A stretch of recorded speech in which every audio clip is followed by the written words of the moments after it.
initiative. Well, we're called Well for Culture, and we are a grassroots initiative which aims to reclaim and revitalize Indigenous health and wellness.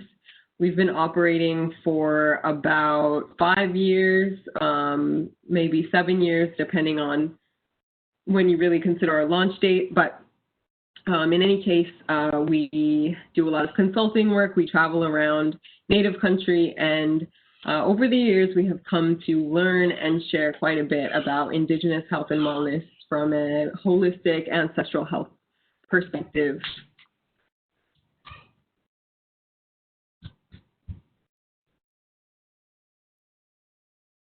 And so we always start by acknowledging just our ancestors and the well life that our people lived. And we always say that wellness is inherently a part of Indigenous culture. Our ancestors lived for centuries in great health, and we're very connected to the earth, to one another.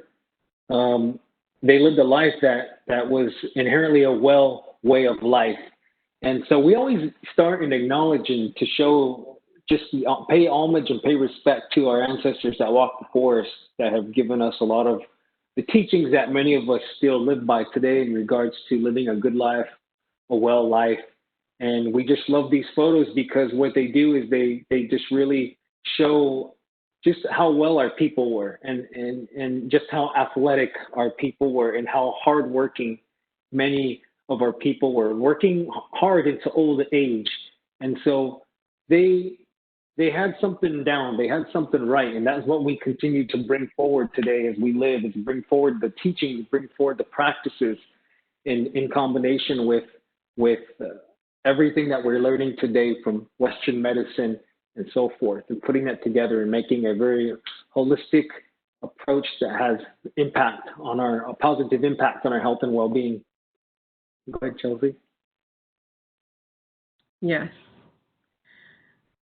So we share this historical perspective on health and wellness, and we remind folks that Native people have been healthy and well and leading active lifestyles for the vast majority of our history.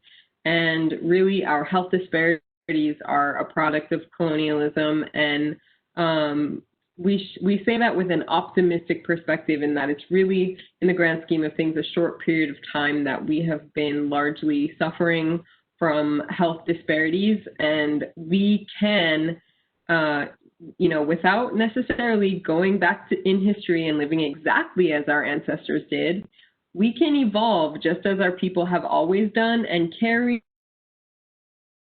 teachings about food, about health, and about wellness that are rooted in our ancestral lifestyles, but that are applicable to any period of time. And so in terms of colonialism, we have a lot of modern diseases like diabetes, heart disease, depression, other ailments that are symptoms of trauma in one sense, and also of a number of other factors, including the disruption of our food systems, of the ecological disruption, the land theft, genocide, et cetera, all these factors that took place. But we can emerge from this utilizing Indigenous teachings. Yes, and with all the diseases of modernity that we are experiencing as Indigenous people, we now see, since the onset of COVID-19, that our communities are being disproportionately impacted as well. And it is much of the same economic factors, or the socioeconomic factors at play, that are putting much of our people at risk. Also, the diseases that are prevalent, the epidemic of diabetes as well, and putting our people at risk with the pre-health conditions. And so so for us, we are also, I want to acknowledge that and see that like with any other disease that our people are suffering from, and COVID-19 is no different, and we are seeing our people disproportionately impacted by that.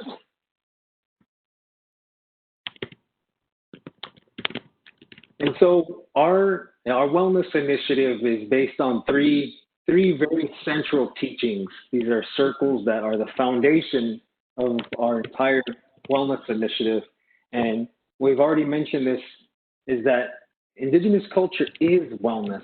And the term wellness too, I know in a lot of our languages, we don't have, I guess, certain words that talk about wellness in the context of English language, but we have words that talk about a good life, living well, living spiritually, physically, mentally, and emotionally well. So our ancestral teachings, the traditional ancestral teachings, are inherently wellness-based.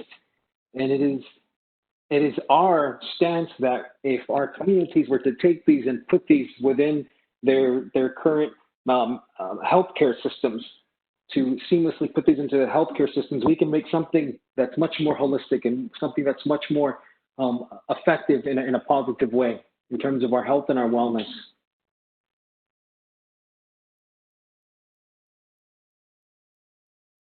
Chelsea, do you want to share this one? Yeah, and I'm just, there's a little bit of a delay every time you change the slide, so if you pausing for a minute, it's because of that. Okay, so we always say that healthy people make healthy families, and healthy families make healthy nations, healthy tribal nations. And so we emphasize that because sometimes engaging in whether it's putting more money or putting more time toward health and wellness practices can feel selfish, or we might have trouble justifying that in our minds. But we want to encourage folks to recognize the ripple effects of personal health and wellness, and how ultimately, just as with education, if one person in the family decides to go further with education, they can then set themselves up for prosperity in life. The same goes very much so for our health and our wellness, and we should prioritize it to that degree. So don't feel like you don't deserve, or like your personal health and wellness is selfish or unnecessary. It very much will have a positive ripple effect, not only into your own family, but into your community and into tribal nation building as a whole.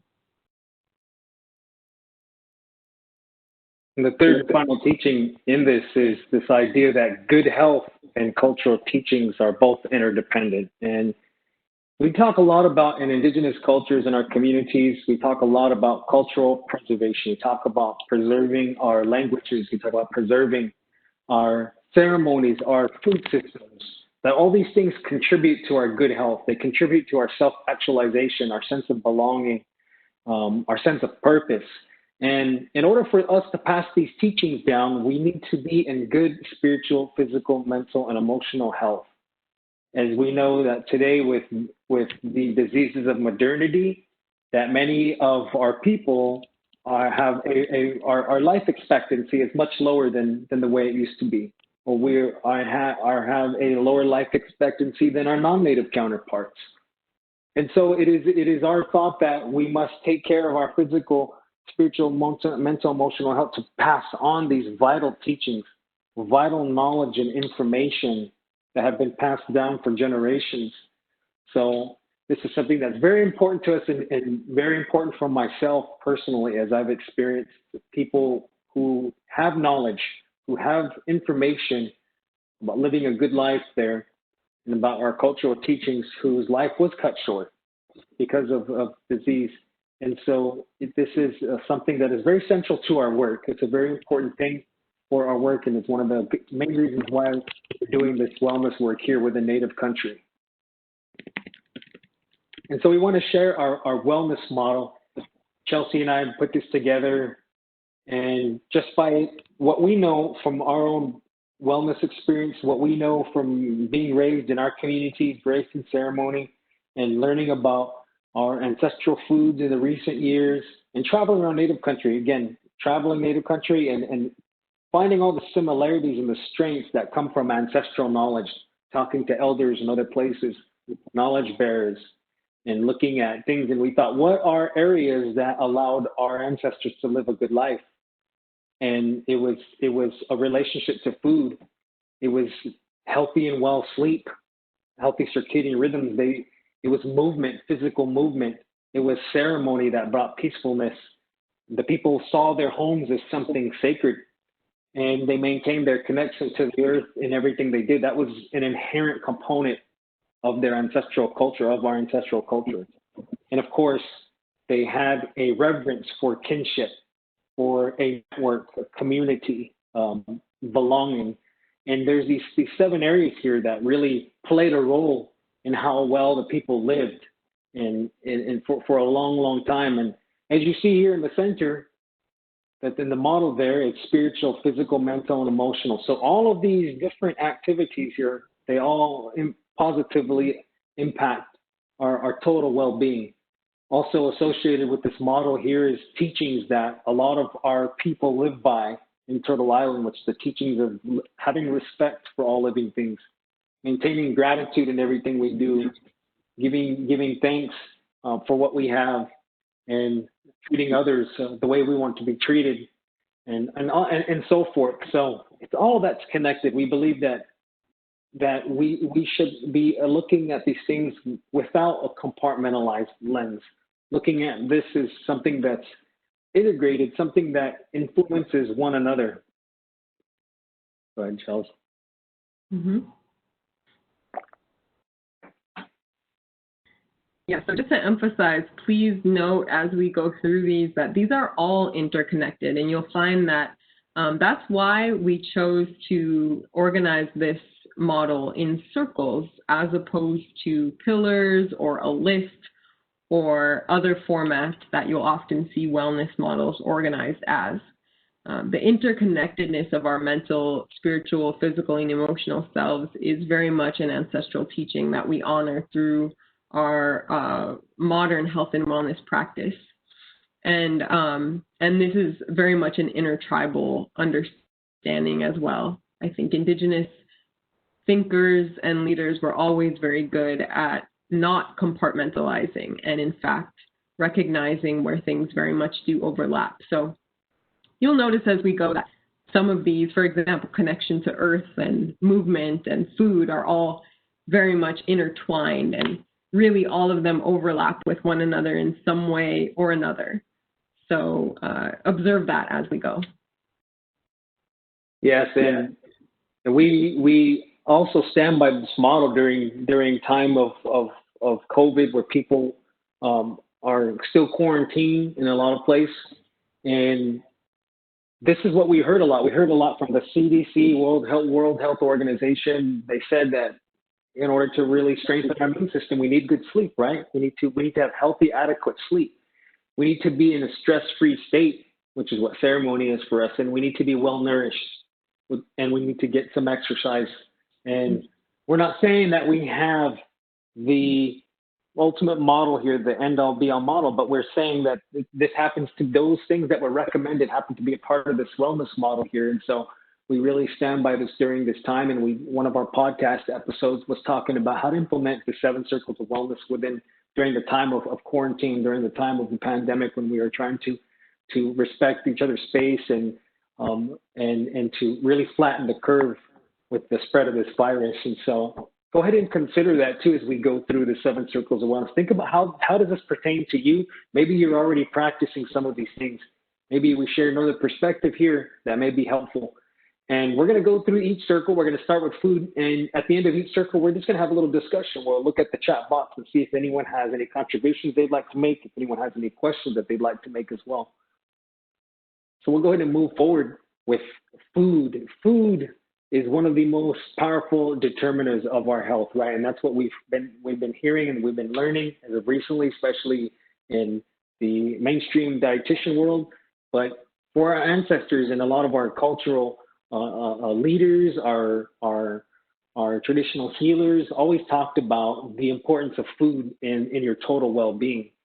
And we know that food plays a role in your mental, your physical, your emotional, and your spiritual well-being. And the spiritual well-being, what I always tell people, how food affects us is that when we are making a connection to our ancestral foods, we're literally connecting to that very food that allowed our ancestors to subsist for centuries. And so therefore, that's a really powerful thing, especially for us Indigenous people, where we are in a time of revitalizing our Indigenous cultural perspective and worldview. It's really powerful for our people to connect with those very foods that our ancestors had subsisted on, excuse me. And in a mental well-being, we know that too, that your gut, the enteric nervous system, is connected to the mind, and that everything we eat affects our thought process in some way. We know that also that it impacts our emotions, it impacts our endocrine system, our hormones, neurotransmitters, all these things that are impacted by the food that we eat. And we know that there's a lot more complex information out there on that. And I'm sure many of you are aware of that. And for others that are not, you can continue to do research to understand the gut-brain axis and how food affects all that. But we've known this as Indigenous people for a long time. We've known that food affects us positively in these four quadrants. These four quadrants are not compartmentalized. They're not separated. Again, just like we mentioned before, they all influence each other. And we do various activities in our day as human beings to strengthen ourselves in these areas. And so we like to refrain from the word diet, which is why in our 7 circles of wellness, we just say food. We don't say diet or nutrition. And I believe that within the context of the medical world or the nutritional biochemistry world, those phrases make sense. However, when we're working with a lot of our community people in our native country, the term diet it scares some people, and it can intimidate people. Instead, we encourage Indigenous people to use your languages to identify the food that you have a relationship with. And as we have here on the screen, we always say that Indigenous eating is seasonal, it's local, it's from the land, it's sustainable, it's nutrient dense, and it has cultural significance. It recognizes a relationship to food and views food and food processes as spiritual things. So it's really hard to say ancestral diet or Native American diet or traditional foods. It's hard to use those terms. So we say, food is a way of life, and it's something we have a relationship with. And we should look into our various ancestral knowledges from our community to talk about how does our languages eloquently express what our relationship to food is. Chelsea, I know you're managing Allo there. Did you want to have anything you want to say? Yes. So I think the main thing that we focus on here is flexibility and non-judgment of where people are in their access to foods, in their health journeys, and recognizing bioindividuality is also so important. So this is why, Thosh and I don't necessarily express specific foods that people should be eating. We like to give examples of what works for different people in different regions. Of course, it's easiest for us to give examples of what's been working for us in our households, but just keep in mind as you see these examples of food that we're sharing, it's definitely not a one-size-fits-all approach, and we just really respect the impacts of colonialism on our abilities to even access some of these foods. And so the main thing is where possible to reestablish our connection with real foods that come from the earth, and to move away from our dependence on packaged and processed foods that may be harmful to our health. And just sometimes people always ask, what foods are those? So those are the foods that come from our area in the desert in Arizona. On that corn, is what we call the hoon, and it's a 60-day corn. It's nicknamed that because it comes up in the milking stage in about 60 days. And on the top right there, those are cactus fruit that are harvested during the springtime. And on the bottom right there is the swambav. That's the brown tepary bean that all comes from the Sonoran Desert. The bottom beans that we had bought from an indigenous food producer locally out of Gila River, right outside of Phoenix area where we live. And on the ones on the top were the ones that our family grew and we harvested. So we always say that indigenous eating, as I said earlier, is a mindset. It's a philosophy. It's a way of life. And I think that we can begin to bring those components and ideas into our personal life, into our family, and into our community. And kind of getting back to diet. Diet are a one-size-fits-all approach. So like Chelsea said, it disregards bio-individuality. We understand that people with certain health conditions are required a very strict diet. I totally understand that, and I get that. And I think that it's important that people continue to work with professionals who know everything about that person. They know their blood labs. They understand what food they have access to. They understand their needs to put together a diet that works for them. But in general, for a lot of us who want to live a good life, I think that the fad diet becomes very problematic for a lot of our people, and especially for us indigenous people. A lot of the diets that are popular out there are almost in direct contention with our ancestral values of eating, or the ancestral foods or the nutrients that our ancestral foods had contained. And so we think that sometimes diets can be problematic. Instead, we invite people to look at food as I have a personal food culture. I have a relationship to food. My food is a way of life. This is how I eat. It's very simple in a sense. I think that it takes a lot of the stigma away from that, and a lot of the shame away from that.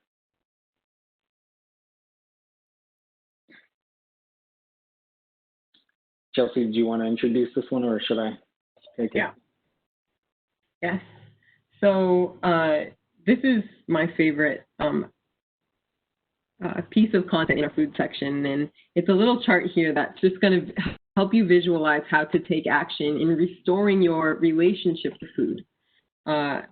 So here we have 7 different steps that can be taken. And remember that we try to include something in here for everyone. Again, we know that even amongst our indigenous people, we're living in incredibly diverse circumstances where some of us do have access to our ancestral lands and have learned ethical hunting practices and have the tools and the equipment to do so. Many of us do not. But most of us do have access and utilize grocery stores, and we don't want to exclude the fact that we very much rely on grocery stores today. And so it's an aspect of shopping smart in the grocery store. Cooking is something that also most people do have the ability to access if they would like to. And so we encourage folks to learn how to cook. Gratitude is the circle that goes right below hunting. The text I see didn't show up. For some reason that sometimes the text gets a little bit wonky when we're sharing our slides on these platforms, but gratitude is something that everybody has access to, no matter where you are, no matter who you are. Expressing gratitude for food and recognizing its life-giving properties is one way to begin your ancestral food ways. Harvesting, growing, again, those are 2 things that kind of require land and resources. Then again, there's also very small scale growing and harvesting that could be done even if you don't have your own land. And then at the top of the circle, breastfeeding is very important and something that we have certainly come to appreciate as parents. And so even if you're not parents, everybody can participate in supporting and normalizing breastfeeding for mothers and parents out there who wish to do so, whether you're in a position of power in the workplace where you can support breastfeeding moms, giving them time to pump or feed their children, et cetera, et cetera. There are many ways that as a society we can support breastfeeding, which is the first food and the original ancestral food. And these are all the steps that we can take in restoring our relationship to food that no matter what culture we come from has often gone to the wayside due to, again, colonialism, but it's something that we can all work on. Yeah, and we as a little family practice all of these at different degrees. And that's what we're going to share next right here. Is we're just going to share with you just how how we practice that. Oh, I'm getting a delay here. Let's see. No, it's not switching for me. Looks like we're...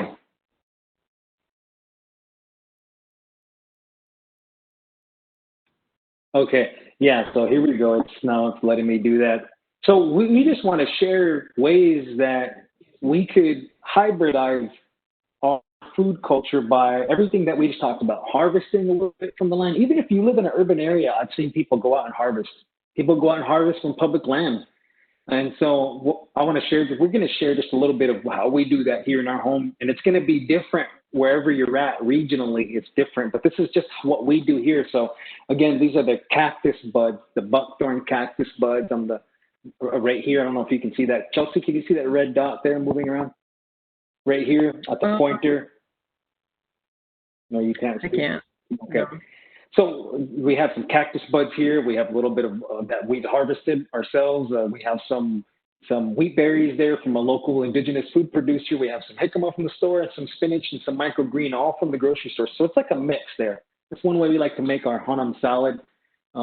We like to make things such as venison sweet potato hash, some venison from one of my hunts here, Three Sisters salad from some of the corn that we grew from our area, our squash that we grew from this area, and our the swambob, the brown peppery bean, and some little bit of microgreens and some garlic, olive oil, apple cider vinegar, lemon, mint, and bell peppers, all store-bought. So we like to do a mix, and we also like to honor some of our foods that we bring back when we travel from Chelsea's region.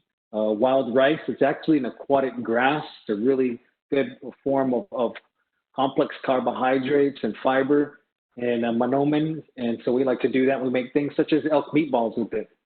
So again, we always say that a healthy relationship with food, that's what we are advocating for. That's what we talk about there. And there's ways of doing that by using mindful eating practices. And I'll go ahead and turn it over to Chelsea and she can walk us through some of these practices here. Mm-hmm. Absolutely. So the first step in mindful eating, and again, these practices are something that people have access to no matter your socioeconomic circumstance or region where you live. And so that's why we love to share these, because they are universally applicable. So the first is to learning to differentiate between emotional hunger and true hunger. Now, a certain level of emotional hunger is both normal and okay to have. We all have emotions, and thus we all will experience emotional hunger from time to time, or even an emotional loss of appetite. And so it's nothing to be ashamed of, but it is helpful if we can start to learn how to differentiate between that and between physiological, I'm actually hungry, I really need to eat right now to fuel my body, and to try to establish a healthy balance of the two. Right. And this is a really helpful one for me too, with strengthening my relationship with food. Is where sometimes when I think about eating, I ask myself, do I need energy? Because that's what we are doing when we eat food. We're telling our body to store energy. And we're kind of hardwired as human beings to just eat calorie-dense food. That's how we survived and got here in the harsh conditions that we have thrived in. And so that's one thing I always ask myself, do I truly need to eat food? Do I need fuel, or am I eating because maybe I'm bored?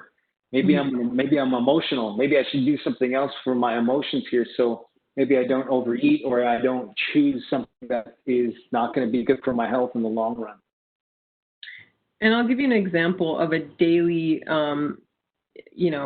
emotional hunger that I think many of us have experienced. Is Sasha and I, we travel quite a bit. Even, well, obviously with COVID, we haven't been traveling as much, but we spend a lot of time in the car or in the airplane. And nearly every time we're driving around, we want to stop for a snack or a smoothie, or, for me, a coffee to go. And so if I'm really honest with myself, it's oftentimes not something that I really need in the moment. I may have already just eaten a meal, but just simply from that psychological association of being in the car and wanting a snack is so deeply ingrained in my emotions. So it's just little habits like that. And the only trouble, it's not an entirely harmful practice, but the only trouble is I tend to not give attention and focus to my food or the respect to the food. And we'll get into a little bit of what that looks like in the upcoming slides. So we're going to move along kind of quicker here because we're running out of time. So we're going to, so bear with us here, and we're going to get through these, but make sure that we give enough time for questions and comments. And the second teaching is to observe those flavors and textures and the smells and colors. And it's really just paying a lot of respect, acknowledging the food that we're eating. It's being mindful of our experience with that food. And when we are paying attention to that food, that's also a part of giving thanks and having gratitude, eating with gratitude at the forefront of our minds here. And the third one here is eating just enough until you feel satiated. And that's another one that's really helpful for me as well. I'll eat, and when I know that I've had enough, when I've had enough protein, I've had enough good fat, I've had enough carbohydrates there, or I've had enough sweets, I tell myself, I feel good, I had enough, I'm ready to stop and move on with my day. This is very helpful for me. And again, these things may not be helpful for everyone, but they really help many different people. And so that's another one we can think about, is eating just enough until you feel satiated. And I believe, like Chelsea said, I believe in a healthy level of eating for comfort, eating for reward, eating something that tastes good, that maybe isn't nutrient dense. We don't always have to eat for that. I believe that there's a healthy level to that. And so sometimes I disregard this teaching right here, depending on what day it is for me. Chelsea, want to share this one? Yeah, just go on to the next one. We'll keep it moving. So our next one is to avoid using electronic devices while eating. And this is a respect that goes toward both the person who you may or may not be eating with and to your food itself. So it's a habit for most people these days to jump on the phone kind of when we get a free moment. And part of that is just the pressure that we face from work commitments, from family commitments.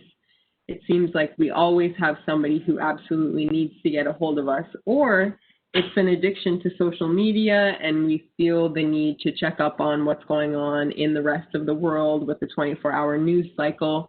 So it's a combination of these things, and no shame. Again, we very much experience this temptation of our devices ourselves. But I would say this is one that Dosh and I have gotten pretty well committed to, and we really take seriously, is that we avoid using our electronic devices while we're eating. And part of it is, again, showing the respect to the food. And then it's also, when you're not on the device, you're much more aware of how the food is making you feel. You're able to eat more slowly, chew more thoroughly, feel full when you're actually full, whereas if we're on the phone and mindlessly munching, then our bodies aren't registering our hunger cues as accurately. And then it's also just using mealtime as an opportunity to communicate with your family, your friends, your coworkers, as opposed to a time to just dive into the digital world. Another thing we can do is consider where the food came from. Consider the hands that were all involved into getting the food. Does it come from very far across the world? Does it have a large eco footprint? Or is it local? Are we supporting local food producers nearby? Are we harvesting it ourselves? And that's what the cactus buds look like there. I'm harvesting them in the springtime. So the next circle of wellness, we'll go ahead and save our questions for the end, since we're kind of coming towards the end there. But feel free to start putting your questions about food in the chat box there, and we can review them as we end. And there's so much to discuss about food wellness and our relationship to food. but we just wanted to share that much right there. That's a whole thing in its own right there. So we want to move on to this next circle of wellness, sleep. And they are various physiological systems that depend on healthy sleep, such as our immune support. When we sleep, that's what we are told, that our immune system becomes strengthened. That's when it goes to work there. When we are well rested, it also reduces our stress and it increases our ability to tolerate stress. And we give ourselves an opportunity to be in the dream state. And that's really important, especially for us as Native people, as our dreams, we receive knowledge and information sometimes through our dream state.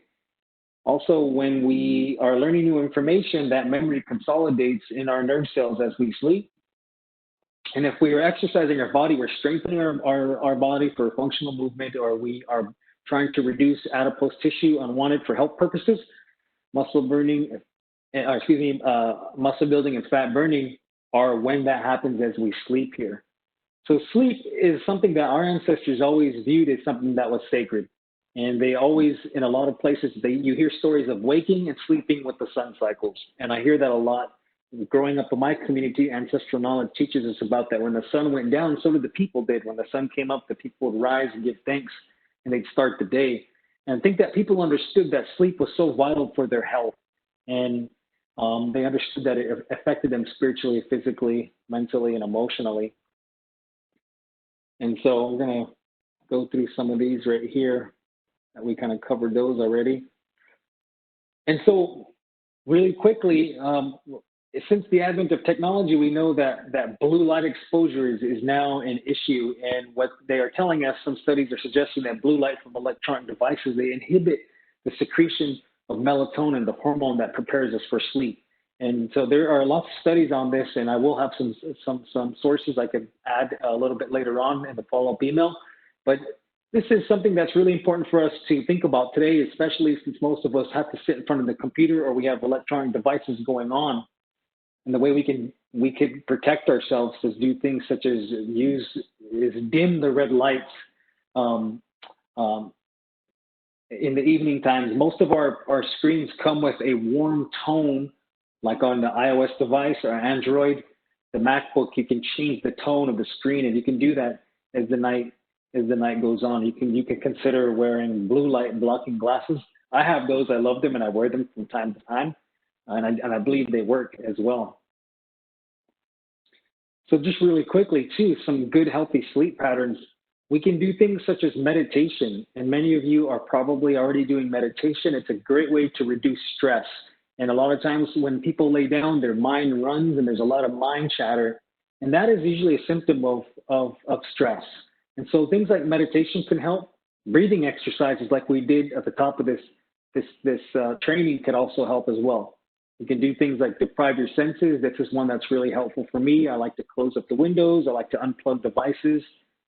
And you can also start to do things, what's called an electronic sundown, where when the sun starts to set, we can start to dim some of the lights in the room, and we can use the tungsten light, the warm tones, instead of a harsh fluorescent light, which again is the blue light that will trigger or will inhibit the melatonin secretion. And you can do physical movement if you already don't have a movement practice.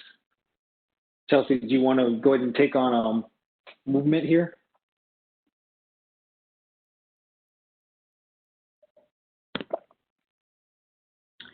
So our movement is our medicine, just as our food can be.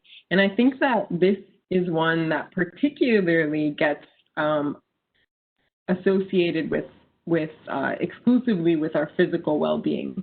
We think of fitness, athletics, any of those concepts are very much associated in mainstream American culture with the physical body. In reality, movement is also equally emotional, spiritual, and mental. When we move, our brain cognition is improved, so movement can help us in work and in our schooling. When we move, our blood sugar is regulated, and so if we are dealing with diabetes or maybe pre-diabetic, a simple movement practice can be incredibly helpful in that. In the emotional and spiritual and mental sense, it also reduces stress and anxiety. There is a study that shows that spending as little as 5 minutes walking outside, even in an urban environment, can measurably reduce anxiety and stress. And so imagine if we're moving for a half an hour a day or 2 hours a day. The more we move, the less stress we will feel, of course, as long as it's still in balance with the rest of our wellness practices. And then, of course, we get a sense of empowerment when we move. We have an immediate release of endorphins. We feel all those happy feelings flowing through our body. And so there's very much a scientific reason behind why movement can make us happier in an instant moment. And so when we say movement, we're referring to everything from swift walking, running, hiking, swimming, dancing, biking, conventional sports, yoga, strength training, combat sports, and indigenous games. So, and many more. There's so much more to movement, and movement is just a great way to encompass everything that we love to do as human beings. As human beings, we love to move. And it's important to bring that back within our culture, within making movement something that is like a part of your personal way of life. And Chelsea, I like what she says. She says it's don't think of it as something recreational. Think of it as something that's vital to our health and well-being. And the best exercise is the one that you're going to do again and again, because many people will ask, what's the best exercise out there? We always say, well, it's the one that you're going to like. It's the one that's going to get your heart rate up a little bit. It's the one that's going to release the feel-good neurotransmitters and get you sweating a little bit, and the one that's going to strengthen your balance, strengthen your heart, and increase your mental clarity. It's all of that. And so this is something, too, that we had recommended to a lot of people. We've been doing Earth Gym, getting out on the land using rocks, logs, hills, rivers, sand, all that kind of stuff to exercise. These are training methods that some of indigenous people had utilized. That's what ancestral knowledge teaches us, that some of them would strengthen themselves with some of these during times of preparing for war or preparing for games. But Earth Gym is an awesome, especially during quarantine, during this pandemic era where people are staying out of crowded gyms. Because one way with Earth Gym is it allows us to connect with the earth. It helps to reduce stress by being outside and to breathing that fresh oxygen. It strengthens yourself physically. It creates grit, and it strengthens our real world strength. And it's a great group activity you can do with your friends or your family, your coworkers, your colleagues. And the Earth Gym is something that we look at as a way to respect our Mother Earth. And if we find the log in a certain place, we put it back instead of dropping it off at another area in the nearby location. Chelsea, you want to do this one here? Chelsea, I think you're on mute. Thank you for reminding me there. Yeah. So our next circle is ceremony. And we talk about ceremony in terms of our day-to-day rituals. Now, of course, there is another larger ceremonial aspect that is going to be very culturally specific to some of us that come from certain indigenous communities where we hold and participate in ceremonies that are put on by medicine people in our tribes. So those are, of course, very culturally specific, and while we do encourage folks to participate in those, if that's something that you were raised with and that you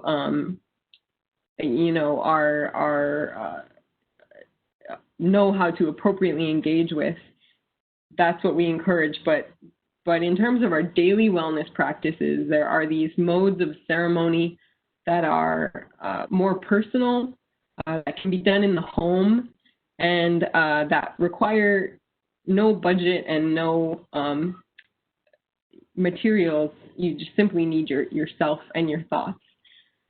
And the reason that we engage in these is to reduce stress and to reconnect with our inner selves and this peacefulness that is often missing from our world because we live in such a noisy, chaotic environment with everything going on in the world. So The different modalities of ceremony or peacefulness here are meditation, mindfulness, gratitude, mindful breathing, dance, song, and any other sort of contemplative practices that allow you to just have this time for peace and quiet and retrospect.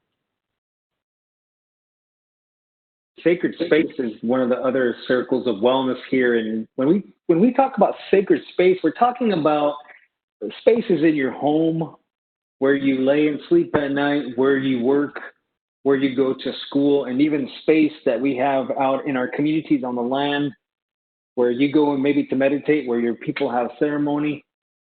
And part of that sacred space is having access to real food in our home. If we are trying to strengthen our relationship to food, then we want to, of course, start to minimize or eat very sparingly processed foods. And a part of doing that is having less of them in our home.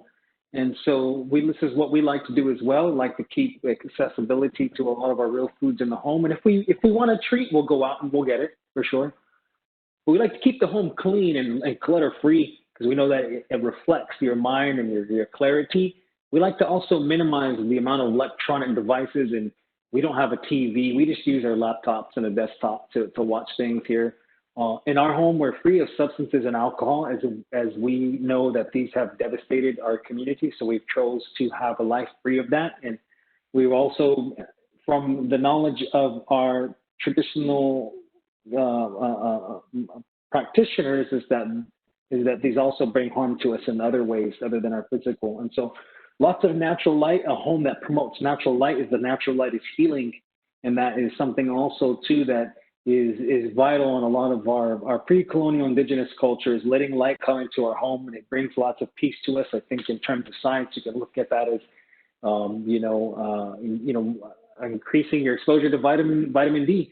And so, of course, our traditional medicine, to have those accessible as well, to help to burn and smudge our home there, to help bring a sense of peace, sense of quiet in our home.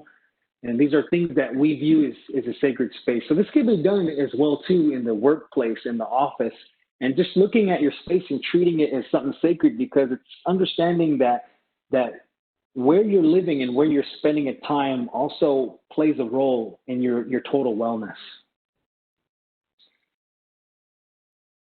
And our connection to our Mother Earth, we're getting to the end of our 7 circles, and we're just kind of sharing a very we're summarizing all these circles right here just for the purpose of time here.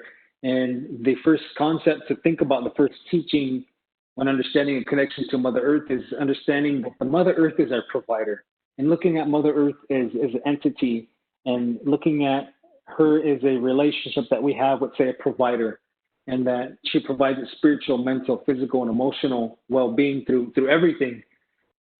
And part of that connection to our earth right here is that sense of well-being that we get when we're out on the land, like either cultivating the land or taking a walk outside, camping, getting out to hunt, to fish.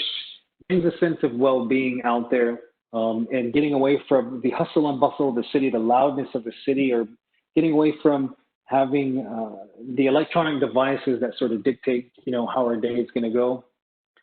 And also, what we always say is it strengthens our understanding as a role as a human being, in the sense of understanding that our role as stewardess of the land is very important, to protect the land, to put policy in place to protect our land, and seeing our land as a resource, because we harvest from it.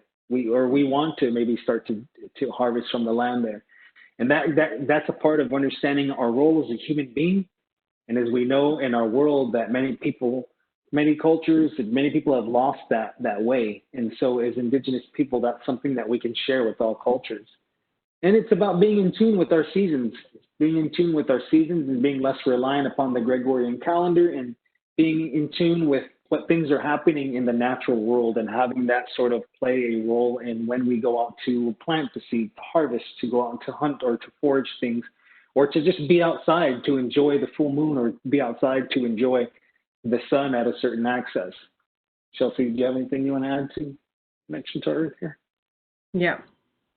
So just keeping in mind again that having a connection to Earth was something in historical times that our people didn't have to necessarily place effort into, because it was so ingrained in the lifestyle of being closer connected to food sources, our homes that were much more exposed to the elements in the environment than what our homes are today, et cetera, for the fact that people spent the vast majority now. So it's something that in historical times we didn't necessarily need to set aside time for. Today's world is different. And so again, this is just an example of how we can reestablish our connection to Earth by simply spending time outdoors when we can, being mindful of being respectful when we do tread in outdoor spaces, leaving no trace, not making loud noises or being disruptive to animal and plant life, and just generally trying to approach it with a sense of appreciation. So these are some of the ways that we can reestablish our connection to Earth. And of course, the more connected as individuals we become to the Earth around us, the ripple effects will go into benefiting our communities and our environment as well, because those who spend more time outdoors and who have more of an appreciation for her tend to be bigger advocates for environmentalism. Yeah, I'm going to just echo that. I think that it's really, and this is really important because we spend so much time inside. We spend so much time indoors, and as human beings, we are sitting more than ever. We're spending more time out of the sunlight inside than we ever have in the history of our human existence. And these are part of the factors that are playing a role in the health epidemics that we're experiencing. And so it's important that we reconnect to the land, we reconnect to the earth. Again, even if it's not from my spiritual standpoint, like we're talking about. Right. Even, you know, it's really important that we continue to do that. Absolutely. There's a number of ways. Go ahead. Oh, I was just going to echo that. And with every, of course, we emphasize a lot of the cultural and spiritual aspects of each of these circles. But there's always a scientific and a medical reason behind these things as well. If that's something that you value, certainly, if we had more time, we would get much deeper into those conversations. But one example is that 200 years ago, seasonal allergies were essentially non-existent. Nobody had them because there was no exposure to the toxins and dust mites and stuff like that we get exposed to with our indoor lifestyles. So it's things like that we don't realize how far removed we are from our outdoors. There's many ways to connect to the earth, such as cultivating the land right here. It's a cultural thing. It's also a political thing for us indigenous peoples to control our own food supply, to demand or to deem what is food for us is very empowering. Of course, it's environmental as well. If we're promoting biodiversity into the land and we are restoring the heirloom seeds that sort of went away a little while around the area of industrialization or industrial agriculture. So this is a little picture in the background of our family's field. And that's what we had is Salt River people in the area of present day Phoenix. The Salt River people, we had pre-colonial style of irrigation. They would get ditches and they would get the ditch, they would direct water from the river to get to their fields, to the oidag. The oidag is the field. So we don't have gardens, we have fields. And so this is some of the big, beautiful the desert squash that brings lots of its blessings to us around this time of year. Yesterday, we actually just did a harvest just like this. And so that's part of our family's way of maintaining or strengthening our connection to not just the food, but also to our Mother Earth and to the cultural practices And it's a social thing because it's something for the entire family to get a part of, and that's how we strengthen family relationships. So that's how healthy relationships come into play right there. Cultivating the lands that we talked about right there. That's when we start breaking up, we start getting some of the seeds out, and we always talk to the seeds, and because they're living organisms, they may not be alive like you and I, but there's various forms of life that exist, and we should always acknowledge those. So we always like to acknowledge and we give thanks to the seeds and let them know that what we're going to be doing, putting them into the ground, we're taking care of them. And just like our Hopi relatives say, they say that planting seeds is like having children. If you can't plant something and take care of it, then we shouldn't have children, because that's what it's akin to, is raising children. And so we water them, we shelter them, we talk to them. You go and sing to them when they're seedlings, and then they'll if you do that, they'll bless you with abundances. That's our view on it. To me, there's a lot of wellness and healing involved in that process right there. So food sovereignty is important, in the sense that, yes, we're getting that whole food. There's our 60-day corn right there. This was from last year. And even to hunt the land is an important way to connect to the land as well. Hunting is the most ethical way to acquire your own meat, the most healthy, nutrient-dense meat. That's on our land there, our reservation. And with our last circle of wellness is family, community, or kinship, and maintaining a strong tie to both our immediate family, our extended family, and our community. There's various layers to that, we believe. But that is important because it brings a sense of belonging to the people in our community, especially our youth, our children. At a young age, when they're experiencing that belonging to the community, they realize they are a part of something, that they have others that are just like them. They have people they look up to in the community. They have cultural leaders. They have matriarchs in the community that they look up to. And all these people demonstrate to these young children how to live, how to present themselves, how to talk, how to respond to certain things. So it brings that sense of belonging that's so important, and it helps to support their own wellness. It fosters confidence in these children too, when they are given a space to thrive, or when people are paid special attention to them to teach them things. I see this in Native communities across the United States and Canada, communities that really invest in teaching their youth about speaking the language, or doing their songs or dances, or getting up to present themselves. Those children, they have a certain kind of confidence about them that I think is really vital, that will carry over into them being a good citizen of their community, but also being successful in their academic career and their other type of careers in their life. And of course, it strengthens community. Chelsea, do you have anything you want to add to this?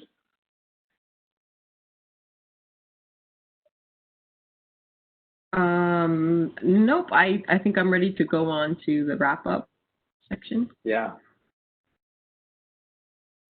So this is more just about this idea of extended family as well, to support one's journey. But our cultural and ceremony gatherings, Native self-actualization happens from these things. And these are really important in our community. And I know this is a tough time because we are in a time of physical and social distancing. And so we know it's hard for our people. And I think that one of the big teachings that COVID-19 is really revealing for us is that how much we need each other. And human beings have always thrived in groups, nations, tribes, bands. We never thrive by just one person out there by themselves. We thrive because of the support from one another and because of our gatherings and the participation in those gatherings. And so this is something that we hope that many of our nations are looking at and thinking about how they were going to reintegrate into the community to offer a safe space for gathering during the time of when we are starting to really flatten that curve and flatten the spread of that virus. So that just brings us to the end of that's just about what we want to share right now. We could just share some of our social media handle as well. Wealthforculture.com. You can contact us also at info@wealthforculture. And you can follow us across the board on some of our social media. The podcast, we talk about a lot of these things more in depth here. Chelsea, do you have any other closing comments on that? Yeah, I just wanted to remind everyone that, these are all works in progress for everyone at all times. And we always say that we strive for balance, not for perfection. And I think that that's where so many of us have felt discouraged or felt excluded from wellness and health, is because there is this pressure to be perfect and this pressure to be an expert and have it all together at all times. And that's not life. The reality of life is that we are going to go in and out of balance in different areas at different times. And the goal should really be more so to just seek balance and to be gentle and patient with yourself, while also prioritizing your health in a way that society doesn't necessarily do for us. In today's world, again, there's just so much of an emphasis on work, not a lot of respect given to rest and mindfulness and peacefulness, and even our practices like our movement is often turned into too much of a competition or too much of a self-image thing. And so again, just freeing ourselves from some of the confines of the standards that have been imposed upon us through pop culture and society, and really looking at health from more of a gentle ancestral perspective once again. And so we hope that folks walk away from this presentation feeling empowered and feeling safe and supported in your wellness journey, and always, again, seeking balance. Yeah, I want to thank everyone too for jumping in here and participating, and hopefully this was engaging. I know it's a little hard when you're not able to see us. We're used to also having movement breaks where you can follow us and do certain movements. So we apologize if that wasn't able to happen this time. We like to be really interactive, but hopefully what we shared was helpful in some way. And again, many of you are probably understood of a lot of this information, and many of you are probably implementing this. And so we hope that maybe something we shared here will help strengthen that in some way. And again, that these things, this model that we share right here can also be applied to everybody, no matter what culture you're from. It doesn't matter if you view it in a spiritual way or from a purely science perspective. It can be looked at in either way and still be beneficial. And so again, we wanted to thank you for this time, and hopefully you enjoyed that and got something out of that. So we'll go ahead and look at the I'll stop sharing, and we will go and look over here at the chat box to see if there's any comments and people that want to help to strengthen this, or any questions possibly. Go ahead and drop them there in the comment section. So Sash and Chelsea, thank you so much. You've got some great comments throughout. Lindsay particularly gave many thumbs up to having breastfeeding as part of the circle of food. I do have one question for you. I am I'm going to confess here, very reliant upon my Fitbit in monitoring my sleep and my movement. And so I'd love your opinion. Is that too much of a distraction and too much emphasis on technology, unnecessary technology, or can that type of thing be helpful in finding balance? I think it's helpful. I'm a fan of wearable technology. As much as I'm a tech geek, as much as I love to utilize as much as I can from the land, it's kind of a weird thing that most people don't think could coexist, but I think it could. I have an Apple Watch that I wear from time to time. I did start off using a Fitbit as well, and I used that to look at my sleep. And then I would track my steps. I would track, how active I was. And I got an Apple Watch, and same thing. I like to look at where my resting heart rate is. I like to look at my heart rate variability. I like to look at how many hours I have deep sleep, REM sleep, how many times did I wake up, was the average time it took me to fall asleep. It's just good to know, I don't wear it as much to bed, but I do wear it at certain times just to kind of see where I'm at. And, I'll sometimes use the watch for interval training. And, but I think it's good. I think that's the good thing about technology is if it can help enhance our health. I think that, we should just continue to strive to find those healthy balances and harmonies with it. Right. Yeah, I think technology can be a really great tool. The only time that, it would be time to take a step back from it is if you're telling yourself, oh, I can't work out today because I don't have my Fitbit or something like that. Just as long as you don't confine yourself to feeling like you absolutely need it, which sometimes we do. We place those, sometimes we tell ourselves, I cannot work out if I don't have a gym membership, but that's really not the case. So it's just those kind of things. But yeah, it's a very helpful tool. If it's helpful for you and if you like it, then that's awesome. That's great. Thank you. I agree. And I love the emphasis on nature workout. You don't need a gym, and that was a great point. So I want to also thank you, both of you, on behalf of the University of Maryland and the TA Network and our partners at NICWA. This has been very uplifting and insightful, and a great space for all of us to look at our own self-care and foster our own resilience. So thank you so much, Dash and Chelsea.